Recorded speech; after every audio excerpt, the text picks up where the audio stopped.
খাজা বাবা না হয় আরবি বুঝে, উর্দু বুঝে, ফার্সি বুঝে, হিন্দি বুঝে, কিন্তু চিটাগাঙ্গি ভাষা তো খাজা বাবা বুঝে না। আজ খাজা পড়েছে বিপদে, খাজা বুঝে কি বোঝে না। আলাউলিয়া লায়ামুত হাদিসে লিখন, আউলিয়ারা রহে জিন্দা নাই তাদের মরণ। জানবে কি করে? কিছু কিছু কথা আছে, ওয়া মাকারু ওয়া মাকারাল্লাহু ওয়াল্লাহু খায়রুল মাকিরিন। কিছু কিছু ব্যাপার আছে যেগুলো আমি নিজে আগেই বলেছি যে গুরুজি পরেরে বুঝাইতে পারো, নিজে বুঝোনি। তার কারণ মনসুর হাল্লাজকে জেলের মধ্যে ঢুকাই দিয়ে কাজী সাহেব তালা বন্ধ করে চাবি পকেটে করে 1.5 মাইল গেছে। 1.5 মাইল যাই কয়, ওহো মনসুরের সাথে একটা কথা ছিল, আচ্ছা ঠিক আছে কালকে বলবো, জেলের চাবি আমার পকেটে আছে। এমন সময়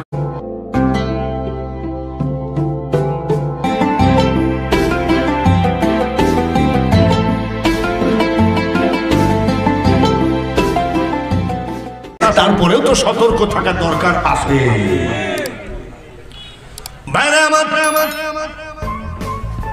এইবার মাবিয়া কুলুপ করতে গেলেন, কুলুপ করতে গিয়ে লজ্জাস্থানে একটু পয়জন ঘা হয়েছে, কাউকে বলেন না, চিৎকার করে করে কান্দে, কাউকে বলেন না, আস্তে আস্তে শুকায়ে যায়। নবীজি জিজ্ঞাসা করে, মাবিয়া তুমি হঠাৎ করে এই রকম হয়ে গেলা কেন? বলে আপনি সবাইকে নিয়ে ভাবেন, আমাকে তো ভাবেন না। এটা কিন্তু মাবিয়ার একটা আবেগ, রাগ না, অনুরাগ।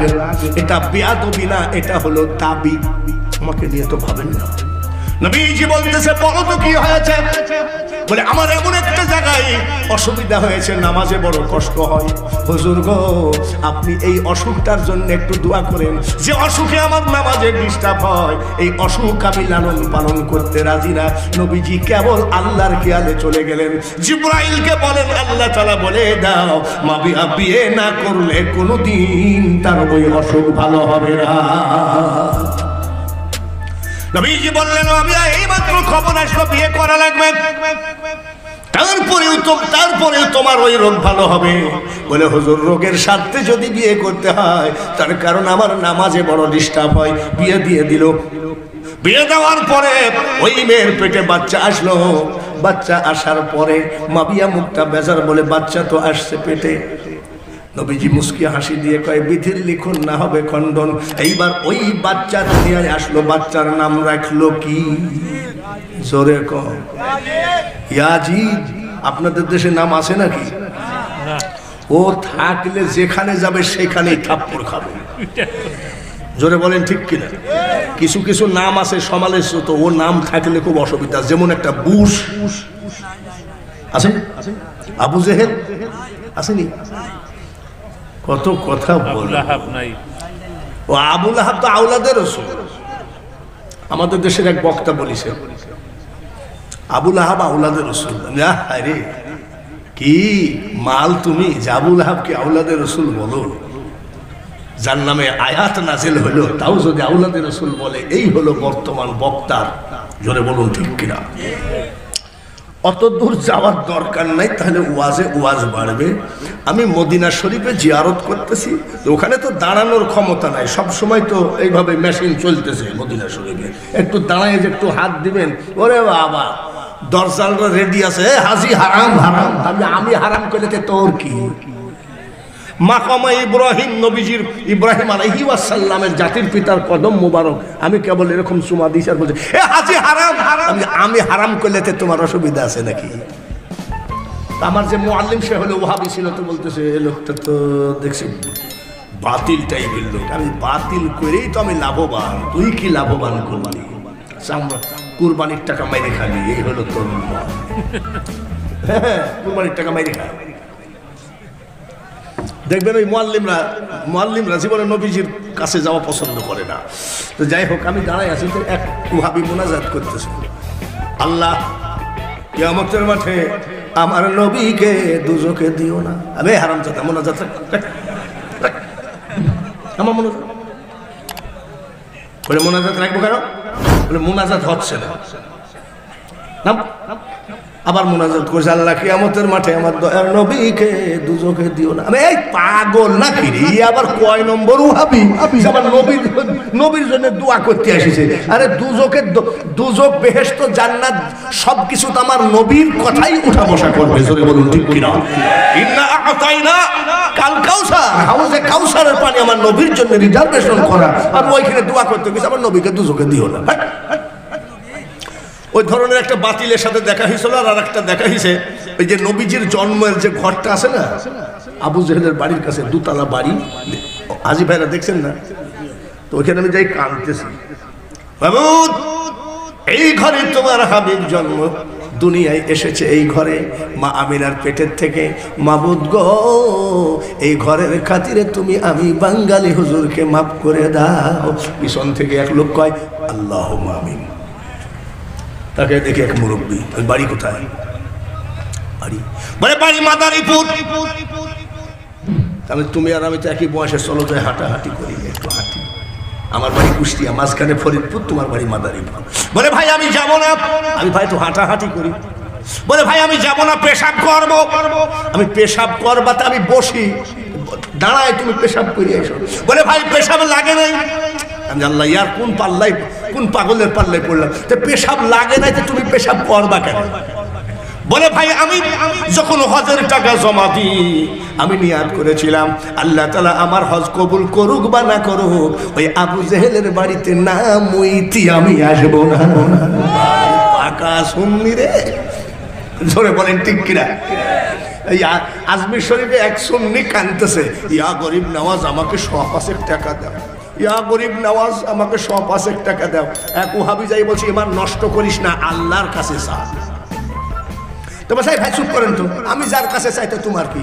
ইয়া গরিব নওয়াজ আমাকে 500 টাকা দাও, সুন্নি। আর ওয়াহাবি এসে বলতেছে চাওয়া হারাম, আল্লাহ ছাড়া কারোর কাছে চাওয়া হারাম। কথা ঠিক কিনা? দেখবেন ওরা বলবে আল্লাহ ছাড়া কারোর কাছে হাত পাতা যাবে না। আবার ওরা সকালবেলায় টেবিল আর চেয়ার আর একটা মাইক মাসিক ভাবে কিস্তিতে নিয়ে এসে বসেছে। ওরা কয় দেন ভাই, দেন ভাই, দেন দেন দেন দেন দেন। দানকারীরও মা বাপের সকাল থেকে 750 টাকা পায়, মাইক আলা 500 টাকা নিয়ে দৌড় দিয়েছে, থাকলো 250 টাকা। আর যে আদায় করে শেষে 25% পায়। ওরা কয় আল্লাহ ছাড়া কারোর কাছে হাত পাইতো না, আবার কয় দেন ভাই, দেন দেন দেন। সুন্নি কারোর কাছে হাত পাতে না, জোরে বলুন ঠিক। এই পর্যন্ত সুন্নি কোন মাদ্রাসার ছেলেরা, সুন্নি কোন মাহফিলে রাস্তায় টেবিল নিয়ে আমি দেখি নাই যে চান্দা তুলে দানকারীর মা বাপের। আমাদের উপর রহমত আছে না? ওদের ইহুদিদের টাকা থাকতে পারে, কিন্তু ওদের পকেটে 5000 আছে, আর আমার 5 টাকার ভিতরে বরকত আছে না? পাগল কোথাকার। তো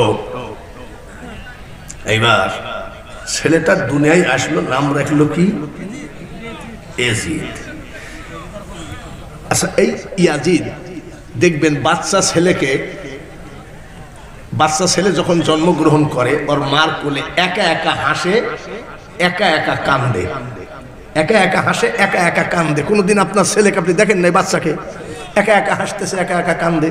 আর যদি না হাসে, ছেলেদেরকে কি করলে হাসানো যায়? আপনাদের দেশে এটাকে কি বলে? তাই তো আমাদের দেশের কথার সাথে মিলিয়ে আছে। আমি তো ভয়ে ভয়ে সিলেটে দাওয়াত নিই না। সিলেটে বহু দাওয়াত যায়, কিন্তু আমি দাওয়াত নিই না, তার কারণ ভাষা বুঝবে কিনা ঠিক নাই। আপনারা আমার ভাষা বুঝেন তো? আপনাদের ভাষাও বুঝি, কিন্তু চিটাগাঙ্গের ভাষা কঠিন ভাষা। বিশ্বাস করেন ভাই, হাজার হাজার লোক দেখতে আসে বাঙালি হুজুর, ও কি বলে আল্লাহ জানে।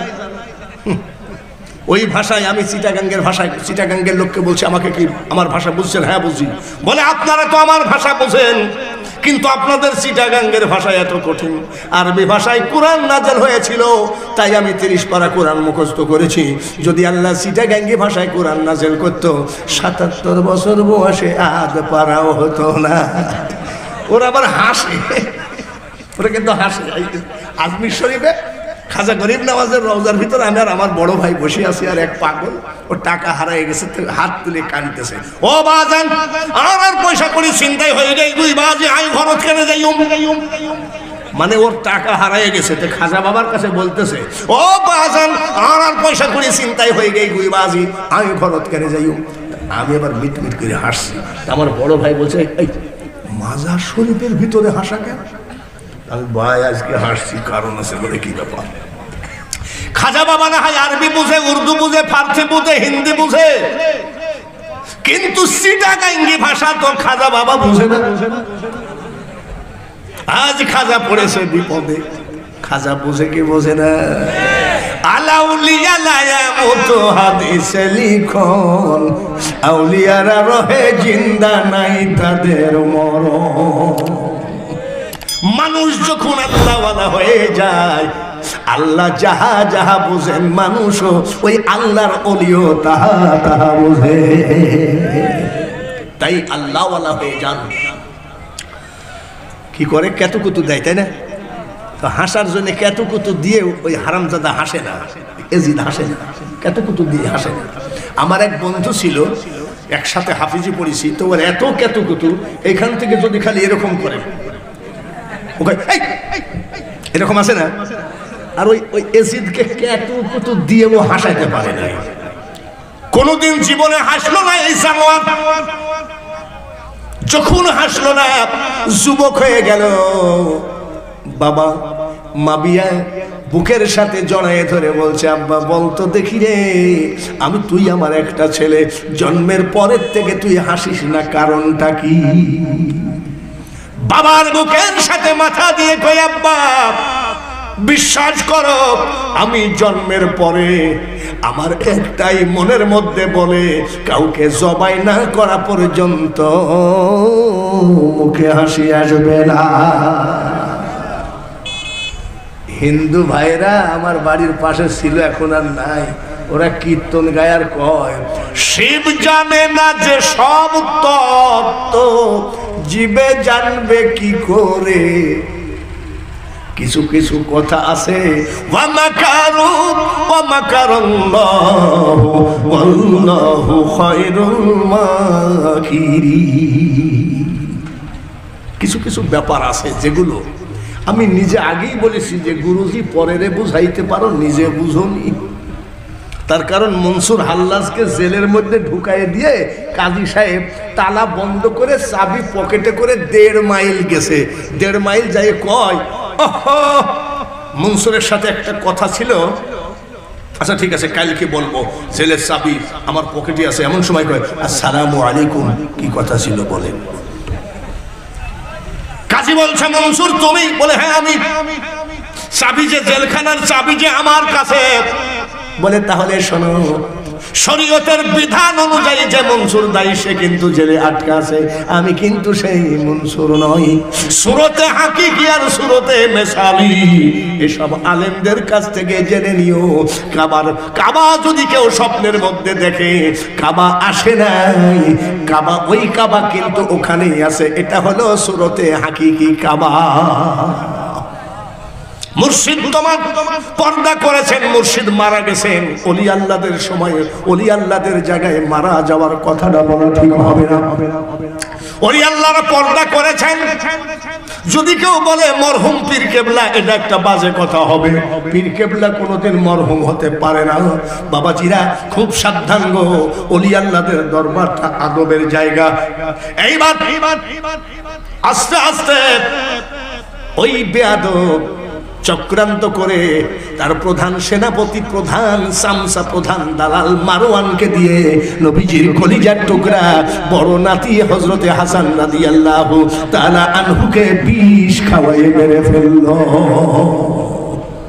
থাকলো এইবার হযরতে হুসাইন মদ খাওয়া অবস্থায়, মাতার অবস্থায় হযরত হুসাইনের কাছে বেয়াদব চিঠি লিখতেছে, হুসাইন আমি কিন্তু প্রত্যেক সম্পত্তি হিসাবে এই দেশের খলিফা, তুমি আমার কাছে হাতে হাত দিয়ে বায়াত গ্রহণ করো।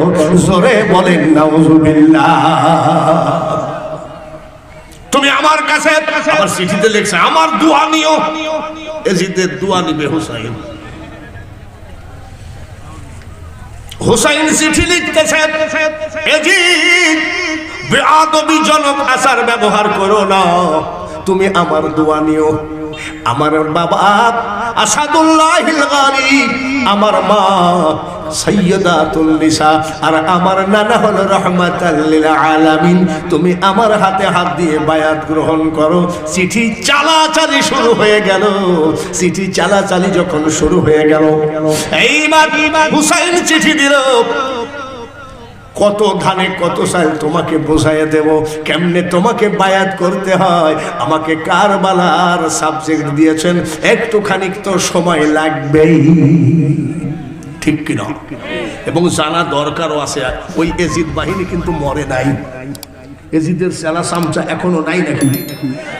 এই বাংলার মাটিতে এজিদের সেলা চামচা কিন্তু অনেক আছে। ওরা এখানে ওখানে কাপ ধরে বসে আছে, সুযোগ পাইলেই কিন্তু মাজারগুলোতে হামলা করবে, সুযোগ পাইলেই কিন্তু পীরের দরবারগুলোকে হামলা করবে, সুযোগ পাইলেই কিন্তু পীরের খানকাকে হামলা করবে। জোরে বলুন ঠিক কিনা?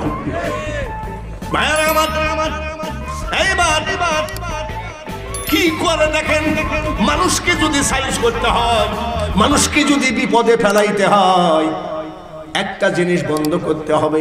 ডাক্তার যদি বলে রুগীকে আপনি ভাত খাবেন না রুটি খাবেন, রুটি খেয়েও বাঁচা যায়। ডাক্তার যদি বলে আপনি ভাতও খাবেন না রুটিও খাবেন না, ফল খাবেন, ফল খেয়েও বাঁচা যায়। ডাক্তার যদি বলে যা ইচ্ছা তাই খাবেন, কিন্তু এক গিলাস পানিও খাইতে পারবেন না, এই মানুষটা কি বাঁচবে নাকি? জোরে কর। পানির নাম জীবন, না খাইই তো মানুষ মরণ, ঠিক কিনা? এইবার এজিদ বেঈমান, এজিদ বেয়াদব কি করলো দেখেন, 22,000 সৈন্য দিয়ে ফোরাত নদীকে ঘেরাও করলো নিশ্চিদ্র ভাবে। বড় বড় সাইনবোর্ড লাগাইয়া দিল, কুকুর শিয়ালে খাবে, জীব জানোয়ারে পানি খাবে, কিন্তু ফোরাত নদীর পানি নবীজির আওলাদ এক গিলাস খাইতে পারবে না। হুসাইনের সপরিবারে পানির পিপাসায় যন্ত্রণায় বাঁচে না। পানি না হলে মানুষ বাঁচে না। পানি আছে দেখি তো জিহ্বা আপ ডাউন করতেছে। পানি যখন না থাকবে দেখবেন না, রমজান মাসে অনেক সময় পানি শর্ট হয়ে যায়, মুখ টুক শুকিয়ে যায়, জিহ্বা এরকম হয় না? তাহলে জিহ্বাটা আপ ডাউন করে কিসে? পানির কারণে। পানি বন্ধ করে দিল, সপরিবারকে নিয়ে ফোরাত নদীর কাছে কাফেলা তাঁবু বিছালেন, দেখা যাক কোন সময় পানি ছেড়ে দেয়, কোন সময় পানি ছেড়ে দেয়। ভাইরা বন্ধুরা রে, আমার নবীর আওলাদ কোনোদিন মাথা নত করবে না, করেও না, ঠিক কিনা? হুসাইন পাল্লা দিয়েছে, নীতির বিসর্জন দেন নাই, জোরে বলুন ঠিক কিনা? আমরা বাংলাদেশ আহলে সুন্নাত ওয়াল জামাত, আমরা ইহুদিদের দালালি করি না। আমাদের বিদেশি টাকা আমাদের প্রয়োজন নাই।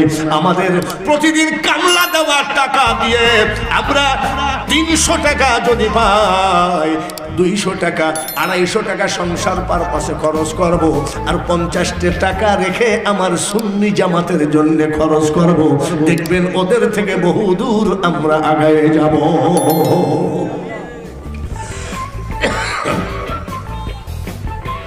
6 মাসের বাচ্চা আলী আসগর হঠাৎ করে বলতেছে, আব্বু আমার জিহ্বা শুকায়ে গেছে, উপরের তালুর সাথে লেগে গেছে, কথা বলতে পারি না। তার মানে শরীরে পানি নাই। হযরতে হুসাইন রাদিয়াল্লাহু তাআলা আনহু বলেন, আব্বা তুই আমার জিহ্বাটায় পানি আছে, চুষে চুষে খা। হযরত হুসাইনের জিহ্বা, বাবার জিহ্বা, হযরত আলী আসগর জিহ্বা চুষলো, চুষতে চুষতে হঠাৎ করে একটুখানি হলো পানি আসলো। ও মুসলমান, ও সুন্নি ভাইরা, শুধু হুসাইনি মুসলমান দাবি করলে হবে না, আহলে সুন্নাত দাবি করলে হবে না। এসব মর্মান্তিক কাহিনীগুলো তোমাদের মনের ভিতরে না থাকলে ওই মহব্বতটা তোমাদের গাঢ় হবে না। আমি কুষ্টিয়া শহরে বসে আছি, একটা পেপারে দেখতেছি ইরাকে 40,000 বাচ্চা মারা গেছে।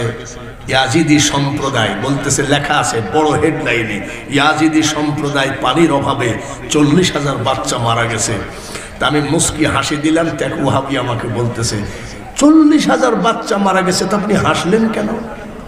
বলে এই সেই ইয়াজিদ বাহিনী আমার আলী আসগরকে পানি দেয় নাই, যার জন্য এই অবস্থা। যারা ওই কারবালাকে লাল করেছে রক্তে, ভাইয়ের আমার, ওটা হলো ফোরাত নদী। জীবনে কোনোদিন তাবলীগ জামাতের ভাইদের ভিতরে আমরা মারামারি দেখি নাই। ওরা 3 ভাই ওরা 3 জন 4 জন এক প্লেটে খায়। তাহলে ভাই এক প্লেটে খান কেন? বলে মহাব্বত বাড়ে। কথা বলেন ঠিক কিনা? কিন্তু গত বছর কি তার আগের বছর আল্লাহ জানে, আমরা দেখেছি একবারে ওদের তো তুরাগ নদী আর হুসাইনের হলো ফুরাত নদী, একবারে রক্তে লাল করে ফেলেছে, মারামারি ফাটাফাটি করেছে তাবলিগ জামাতরা। নাকি কি সাংবাদিক ভাই ঠিক আছে না? ঠিক আছে না? আমি তো হাসতেছিলাম। বলে হাসেন কেন? বলে ওই সেই রক্ত। আমাকে ওরা খুব গালাগালি দেয়। আমি গালাগালি, তোদের গালাগালিতে আমার ডায়াবেটিস হয় নাই। দেখেন না, চিনি মিষ্টি ছাড়া, আমি চিনি ছাড়া খাই না। ডায়াবেটিস নাই, মাথা ধরা নাই, পেটে ব্যথা নাই, আমার কোনো অসুখ নাই। অথচ আমার কোনো প্রোগ্রাম কোনোদিন বাদ নাই, আবার কোনোদিন গলায়ও ডিস্টার্ব নাই। আমি জীবনে কোনোদিন ওষুধই খাই নাই। আমার ছেলের আছে, তাদের কাছে সাংবাদিককে দিয়ে সাক্ষাৎকার নিতে বলবেন। আমার মাথা যন্ত্রণা বাঁচতেছি না, বলে প্যারাসিটামল খান। বলে প্যারাসিটামল খাবো? আমি কি যাত্রা করে বেড়াই নাকি? আমি যে কোরআনের দাওয়াত দিয়ে বেড়াই, যে ওলি আল্লাহদের কথা বলি, তারপরেও যদি প্যারাসিটামল খাতে হয় তাহলে মরণই করে দাও। আমি ট্যাবলেট খাই না। তার কারণ বিশ্বাস রাখতে হবে। তো খালি ওয়াজ করলে হবে না, বিশ্বাস রাখতে হবে। বিশ্বাস আছে। বাবাজিরা সাইনবোর্ড লাগায় দিল, আওলাদের রাসূল এক গিলাস পানি পাবে না। হযরত আলী আসগর বলেন, আব্বা আপনার সাথে ওদের যুদ্ধ, কোরআন হাদিস নিয়ে যুদ্ধ হবে,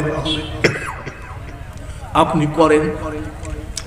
তীর তলোয়ার নিয়ে যুদ্ধ হবে, আপনি করেন। কিন্তু আমি শিশু বাচ্চা, আমার পানি বন্ধ করার কারণটা কি বুঝলাম না, একটু বোঝায় বলো। আমি তো কোনো অপরাধ করি নাই। হযরত হুসাইন রাদিয়াল্লাহু তাআলা গিয়ে বলেন, ও এজিদ বাহিনী, তোমাদের সাথে আমার যুদ্ধ, হাদিস কোরআন নিয়ে লড়াই করতে গেলে আমি রাজি আছি, তীর তলোয়ার নিয়ে লড়াই করতে গেলে আমি রাজি আছি। কিন্তু ও এজিদ বাহিনী, আমার 6 মাসের বাচ্চা আলী আসগরের কি অপরাধ? এক গ্লাস পানি কি দেওয়া যায় না নাকি? দেও। যেই বলার সাথে সাথে এজিদ বাহিনী বেঈমানের দল বলতেছে, কথা তো ঠিকই, কথা তো ঠিকই, কি ব্যাপার? নাও পানি খাও। এ হুসাইন, আমরা শুনেছি তোমার আলী আসগর নাকি দেখতে হুবহু নবীজির মতো। আমরা নবীজিকে দেখি নাই, তোমার আলী আসগরকে একটু দেখাও। যত গিলাস পানি লাগে, যত কলস পানি লাগে নিয়ে যাও। নবীজির আওলাদ, নবীজির বংশধর তো সিটারি চালাক নয়। ইন্নাকা লাআলা খুলুকিন আযীম। ভাইরা, এই নবীজির বংশধর অত তো চালাকি বুঝে নাই, বোঝার প্রয়োজনও মনে করে না। আলী আসগরকে দেখাও, পানি নিয়ে যাও।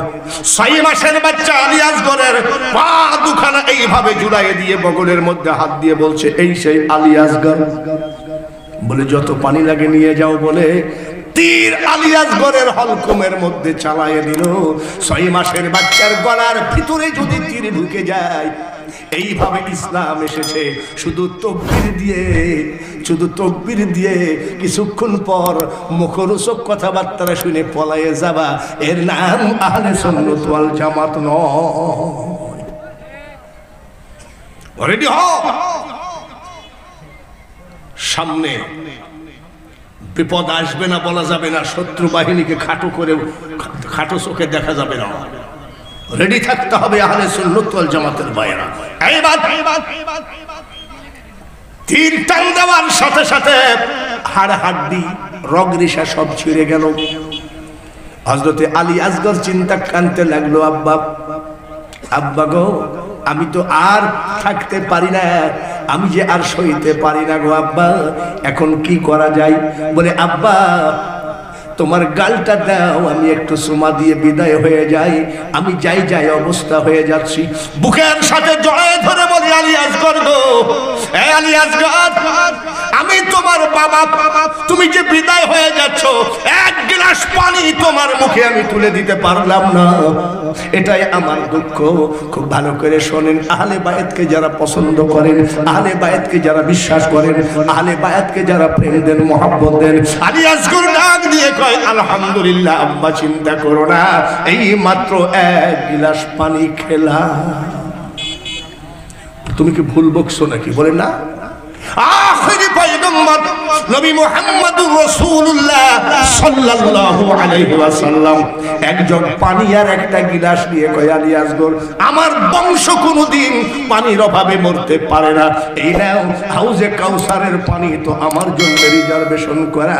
এই বলে আলী আসগর বিদায় হয়ে চলে গেলেন। ইন্না লিল্লাহি ওয়া ইন্না ইলাইহি রাজিউন। লা ইলাহা, জোরে জোরে, ইল্লাল্লাহ, লা ইলাহা ইল্লাল্লাহ মুহাম্মাদুর রাসূলুল্লাহ। আল্লাহুম্মা, সবাই পড়ি, সাল্লি আলা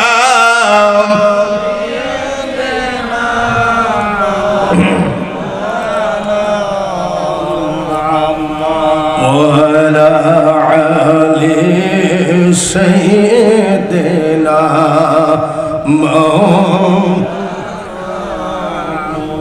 ধন্য ওরে মদিনাবাসী, চিৎকার করে বলেন মারহাবা। ধন্য ওরে মদিনাবাসী, ধন্য হলো তোদের জীবন, তোদের মাঝে ঘুমিয়ে আছেন দোজাহানের মহাজন। আল্লাহুম্মা, সবাই সাল্লি আলা মাওলানা মুহাম্মদ ওয়া আলা আলিহি।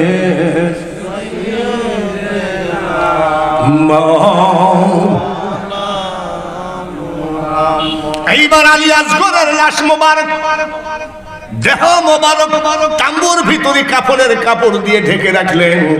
একে তো পানির শোক, তারপরে ছেলে মরার শোক, বাঘের বাচ্চা তলোয়ার হাতে উঠায় নিলেন। আয়, যুদ্ধ শুরু হয়ে গেল, যুদ্ধ শুরু হয়ে গেল। এক যুদ্ধ চলাকালীন ৭,৫০০ কাফের এজিদ বাহিনীকে হুসাইন রাদিয়াল্লাহু তাআলা জাহান্নামে পাঠিয়ে দিলেন। ভালো করে খেয়াল করুন, উনি যে শুধু কেটেই যাচ্ছেন, উনি যে শুধু সবাইকে মেরেই যাচ্ছেন, উনিও তো মার খেয়েছেন। কিন্তু হুসাইন তো শেরে খোদার ছেলে, হুসাইন তো পাক পাঞ্জাতনের একজন সদস্য, হুসাইন তো পাক পবিত্র, আল্লাহর জবান দিয়ে ঘোষণা করা। তীর মারে ফেলায় দেয়, তীর মারে ফেলায় দেয়, টুকরা টুকরা হয়ে 52 জায়গা দিয়ে তীরের মতো রক্ত বের হয়। এবার হুসাইন, একে তো গায়ে রক্ত নাই, তারপরে জিহ্বায় পানি নাই, তারপরে কি করতেছে, ৭,৫০০কে জাহান্নামে পাঠাইতে গেলে পরিশ্রম হয় কি হয় না? ওই টাইমটার কথা একটুখানি যুবকটা খেয়াল রেখে তোমার বন্ধু বান্ধব যে যেখানে আছে সব আহলে বায়তের দলে ভর্তি করে দাও। এইবার একটুখানি পানি নিয়ে খেতে গেছে। আমি তো আগেই বলেছি, ওয়ামাকারু ওয়ামাকারাল্লাহু ওয়াল্লাহু খায়রুল মাকিরিন। কেবল পানি উঠায় মুখে দিবে, একটা তীর এসে হলকুমের উপরে লেগে গেল, আর হযরত ইমাম হুসাইন আর উঠতে পারলেন না, পড়ে গেল। তারপরে সীমার দৌড়ে আসলো, সীমার কন্ট্রাক্ট করেছে এজিদের সাথে, ওই কল্লা যে কেটে আনবে তার পুরস্কার দেওয়া হবে। বলে কি পুরস্কার দেওয়া হবে? কল্লা এক পাল্লাই, টাকা এক পাল্লাই, কল্লা এক পাল্লাই, স্বর্ণ এক পাল্লাই, কল্লা এক পাল্লাই, তারপরে রূপা এক পাল্লাই, এইভাবে কন্ট্রাক্ট করে এসেছে। হুসাইনের বুকের উপরে বসে গেছে। হুসাইন দুর্বল মানুষ, সমস্ত শরীর দিয়ে ব্লাড বের হয়ে যায়। বলে কে তুমি?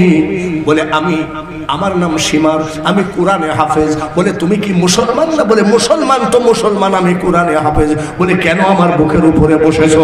বলে হুসাইন তোমার কল্লাটা কেটে আমি এজিদের কাছে নিয়ে যাইতে চাই। এই সেই এজিদিরা এখনো তারা কিন্তু তৎপর হয়ে আছে। এরা কাবা শরীফের উপরে পায়খানা লাগাই দিয়েছে, এরা নবীজিকে অপমান করেছে, এরা সর্বক্ষণ ওই বংশের সাথে নয়, গোটা মুসলিম জাতির সাথে লেগে আছে। কিন্তু বাবাজিরা লেবাস কিন্তু আমাদের থেকেও বেশি সুন্নে সুন্নে ভাব দেখায়। কিন্তু মনে রাখো বগলে ইট, কিন্তু মনে মনে শেখ ফরিদ, এদেরকে চিনি রাখতে হবে। কি করলেন দেখেন, বুকের উপরে বসে আছে। বলে তুমি কি আসলে জবাই করবা? বলে হ্যাঁ। বলে কেন, তোমার কি কষ্ট হবে না? এই গলার উপরে আমার মা খাতুনে জান্নাত 1000 বার চুমা দিয়েছে। এই শিওর এই গলার উপরে আমার নানা রহমাতাল লিল আলামিন 1000 বার চুমা দিয়েছে।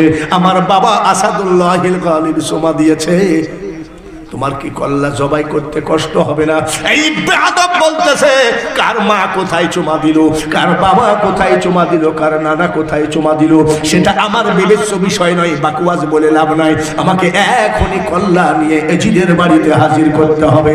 সেই দিন হযরত হুসাইন কি বলেছিলেন, যুবকেরা তোমরা কি জানো না?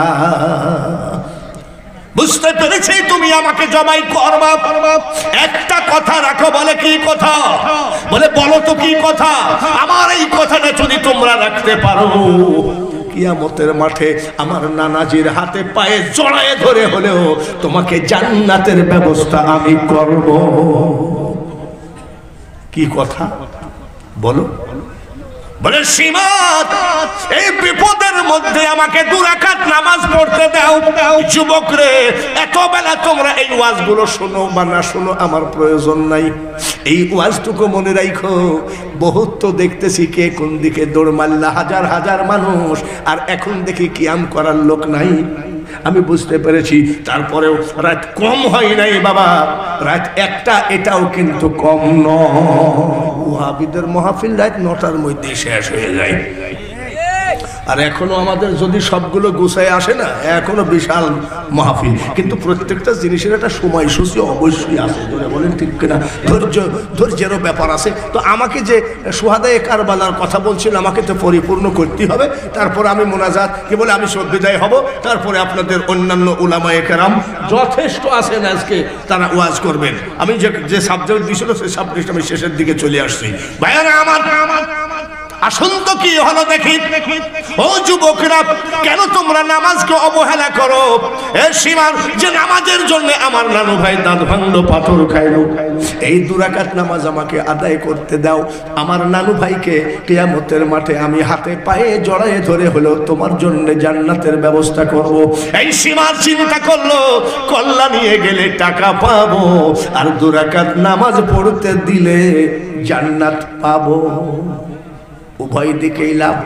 বলে পড়ো। এইবার চিন্তা করেন তো তার ওযু কোথায়, কিভাবে সে নামাজে দাঁড়াচ্ছে, সমস্ত এর নাম হলো নামাজ। জিবরাইল ফেরেশতা আল্লাহকে জিজ্ঞাসা করেন, মাবুদ গো, আমি জিবরাইল একটা প্রশ্ন করব। বলে কি? বলেন তো আপনি সব থেকে কি পছন্দ করেন?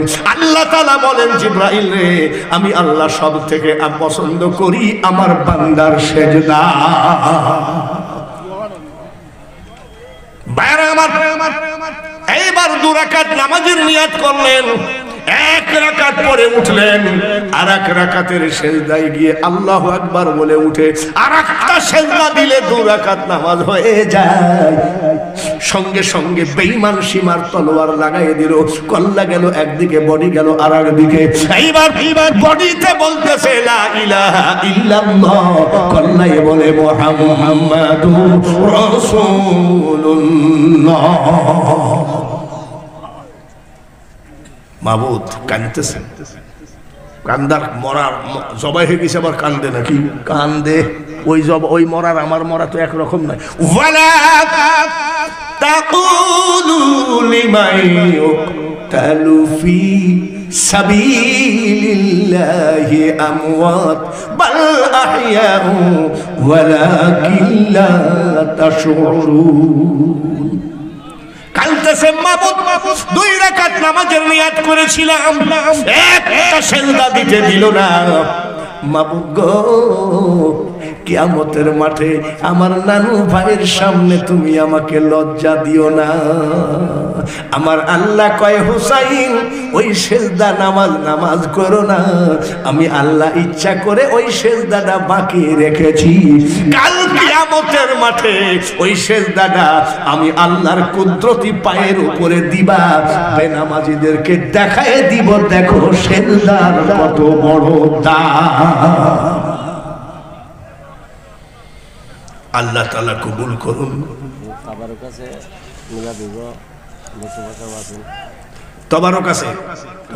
তবারক আছে মিলাদ হবে মাদ্রাসার সুপার সাহেব আগামী বছরের জন্য কিছু কালেকশন আমরা তো তাবারক করি এবং যেমন হয় ও আপনারা তাবারক করেন তাই না আলহামদুলিল্লাহ আগামী বছরের জন্য আনোয়ার হোসেন মুন্না গ্রাম বনগাঁও বৈদ্যের বাজার 500 টাকা দিছে আগামী বছর দিবে আবার 1000 টাকা নারায়ে তাকবীর আমি মুসাফির হালে আসি আমি এই আনোয়ারের জন্য আনোয়ার হোসেন মুন্নার জন্য দোয়া করব আল্লাহ তাআলা যেন তাকে টাকা পয়সার অভাব না দেয় আল্লাহ তাআলা যেন তাকে ধন দৌলতের মালিক বানান আল্লাহ তাআলা যেন তাকে আলহাজ নবীজির রওজা পাক জিয়ারত করান আচ্ছা আসেন তো ভাই আমি মুসাফির হালে আসি এইভাবে যদি এই আনোয়ার হোসেন মুন্নার মতো যদি কেউ কিছু দেন সে টাকা 10 টাকা হোক না সে টাকা 100 টাকা হোক না একটু আসেন না যে একটু কি বলে আগামী বছরের তাবারকের জন্য কেউ যদি রাজি থাকেন